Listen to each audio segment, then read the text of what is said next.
Well, let's get back to the energy sector. It's been the top performing group in Toronto this year.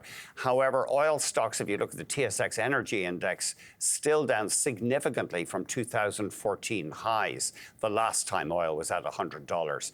Are these stocks undervalued? We're joined by Josh Young, Chief Investment Officer at Bison Interests. Thanks very much indeed for coming on, Josh.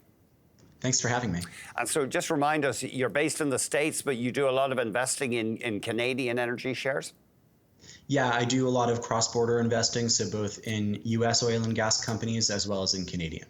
Tell us the story then. I mean, are investors reluctant to go back into Canadian energy companies? Are they trading at a much lower multiple compared with 7 years ago?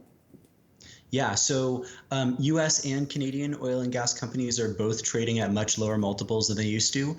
And then Canadian oil and gas companies in particular are benefiting from a weak Canadian dollar. And so there's kind of this combination of lower costs across the industry as the industry rationalized during a long bear market, as well as for Canadian companies, they've been discounted because, like we talked about, I think a year or so ago, the pipelines had been an issue for a long time and were no longer an issue. And then the Canadian dollar has depreciated and costs are local and mostly in Canadian dollars, where the revenue is mostly denominated in US dollars. Why is that? Is it that some investors just say, I don't want oil and gas in my portfolio anymore? Well, what we've noticed is that there's been institutional money continuing to leave oil and gas while retail and high net worth have been investing more in the space. And so historically, a lot of these arbitrages were closed or valuation gaps were closed with institutional money. And it appears that, I guess, the institutions seem to prefer to lose money in tech stocks than to make it in oil and gas. So we're looking there. So right now, enterprise value to EBITDA only 5 times, and it was almost 16 times back in 2014. It's interesting, however, there was a collapse, wasn't there in 2020 when oil briefly in April of 2020 went negative. Yeah, I mean, it's interesting. So those numbers are select companies. It includes companies that were either pretty new at the time, like Tourmaline, or that had so much debt at the end of 2014 that they screened at very high multiples, like Meg. I think they were at 23 times or something like that. But just directionally, the valuations for these companies in 2014, even before the crash, were close to 8 times EBITDA, and now they're closer to 4 times EBITDA. So there's a really big lag or a really big difference. And I think over time, as oil prices stay high and as these companies buy back stock and pay dividends, there's room for these things to re-rate materially. Eric Nuttall is a popular guest on our channel. He's a money manager. He wants to see massive buybacks of stocks by oil and gas companies, and some have gone ahead with share repurchases. Do you think that's the best way to treat shareholders right now? Just buy back the stock if it's cheap? So I think it depends on the size of company. So I think he's typically focused on sort of mid-cap companies, and I'm typically focused on smaller cap. And on the smaller cap side, there's often an opportunity to very cost efficiently grow. And so if you can grow and pay down debt and potentially buy back stock as well, that's maybe a little better. Whereas, if you produce 10,000 barrels a day instead of 300,000 barrels a day, it's just a lot simpler and easier, especially in a very tight service availability environment. And then I kind of glossed past a point you made there. The Canadian dollar relatively low, below 80 cents today. And you touched on this. This is a major bonus for our companies, isn't it? Because they get their product priced in US dollars.